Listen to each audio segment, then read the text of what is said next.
everybody, yes, how are we all doing? It is the Fredders93 here, and welcome back to another edition of Football with Fredders, the weekly football chat and discussion show here on the channel.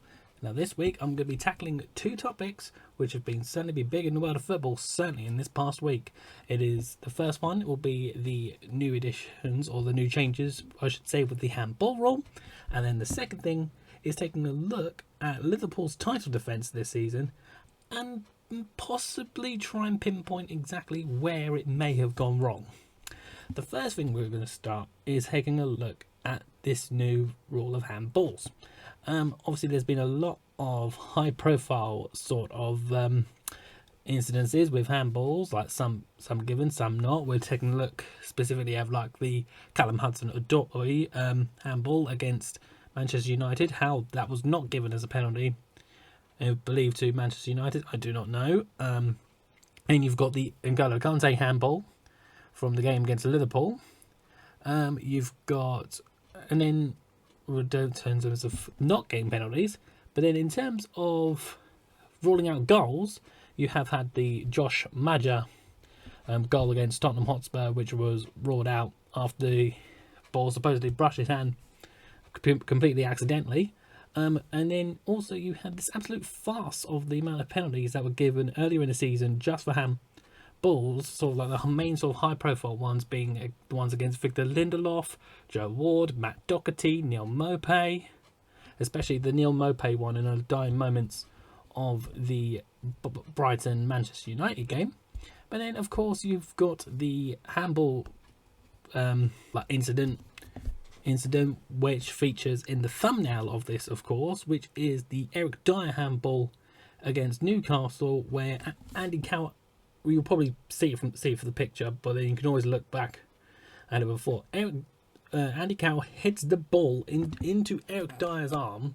Nothing he could have done about it, and it still got given as a penalty.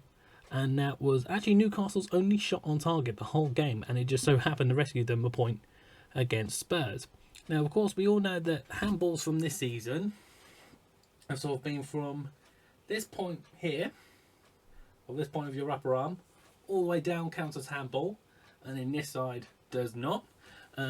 Because of that part of the arm not being handball, it is where we've also seen goals from Patrick Bamford and Timo Werner this season ruled out, because where this part of the arm is legal, they've been judged to have been that much offside.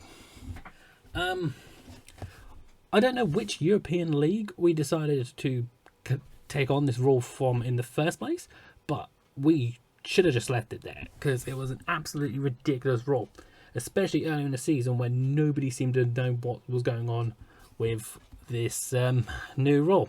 Thankfully, they have now changed it, so from July the 1st, so this will be in play for next season, it's now recalled that any like strike of the arm accidentally, like if it leads to a goal, the goal can still stand, and if it leads to a penalty, then it won't be given as a penalty. And what that's going to mean in terms of like VAR checks and things like that for next season, definitely going to have to wait and see. It's going to be something they'll need to look at pre-season, definitely, but fingers crossed it can lead to a lot less stupid penalties being given. Quickly moving on to the other topic in this video, Liverpool's title defence. Most people can probably try and pinpoint the 7-2 result against Aston Villa at that point at the start of the season, but you need to remember, even with that, they were still top of the table by Christmas. People have been saying that the amount of injuries that they've had, namely Joel Matip, Joe Gomez, Fabinho's been injured at one point, Henderson's been injured at one point or another, but they're mainly going to focus on Mr. Virgil van Dijk, weren't they? At the beginning of the season, they've had the likes of Mo Salah and Sadio Mane out through COVID, but even with Shaqiri and Jota, they should still have been able to still put out a semi-decent squad to have gone results that way there. Some people are saying fixture congestion. You need to remember that they got knocked out of the Carabao Cup fairly early on for Liverpool's standard against Arsenal.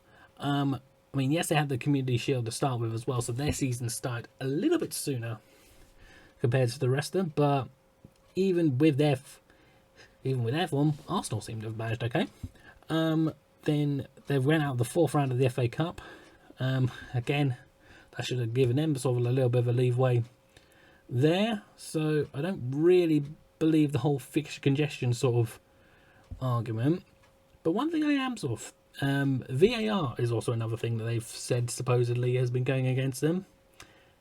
Everyone's had dodgy decisions against VAR. You can't just use that, Liverpool. And we're not just talking about the goal that should have been a goal against Everton in the first Merseyside derby this season. But because if you know the offside rules, you should be aware of it, no matter how stupid this offside rule is. But what I think may have been the case, and this may actually explain Liverpool's sort of like downturn since Christmas. Remember, they were top at Christmas. Well, how they've now slipped to about 7th or 8th is that I reckon that other teams have got them sussed out. Because I know that they brought in Diogo Jota, and they've also brought the Greek left back as cover for Andy Robertson, who's, but forgive me, his name I'm not even going to try to pronounce. But my argument for thinking that teams have them sussed out is that even with those two players brought in, Liverpool are not exactly known for rotating their squad, in particular their starting 11, with the obvious exception of this season where they've had to do it because it's felt absolutely necessary because of the injuries. And with the sort of lack of rotation with the starting 11, it's easier to study your opponents, suss them out, pick up their strengths, pick up their weaknesses, and try to work how to exploit the weaknesses and how to try and battle the strengths. And so that's what I think has happened with Liverpool this season. Like, they can't just rely on Virgil van Dijk. Like, there's still 10 other players in the team. Yes, they've had to reshuffle their defence bout, but you've still got Trent Alexander-Arnold. You've still got Andy Robertson. This team won the league comfortably last season. They won the Champions League the season before. You've got a Bundesliga winner in midfield in Thiago. You've got the world's most expensive goalkeeper in between your sticks. Like, losing Van Dijk should not mean that title defence just goes whoop.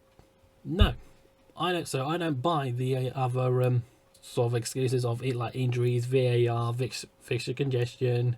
I personally feel it's because other teams have sussed them out. But those are just my thoughts on those two subjects. Let me know if you agree with me, disagree, anything like that. And next week, I'm going to take a look at the Europa League last 16 fixtures from where we've got their first legs either tonight or tomorrow night. I believe it's tomorrow night by the time this video goes out. And then we'll sort of do a second leg prediction with those from there. But that is going to do it for this week on Football with Fredders. Thank you so much for watching. Hope you've enjoyed it. Do leave the like, subscribe if you're new, follow the social media, follow the Twitch to catch my live streams over there. And then we'll see you very soon. Take care. Bye bye for now.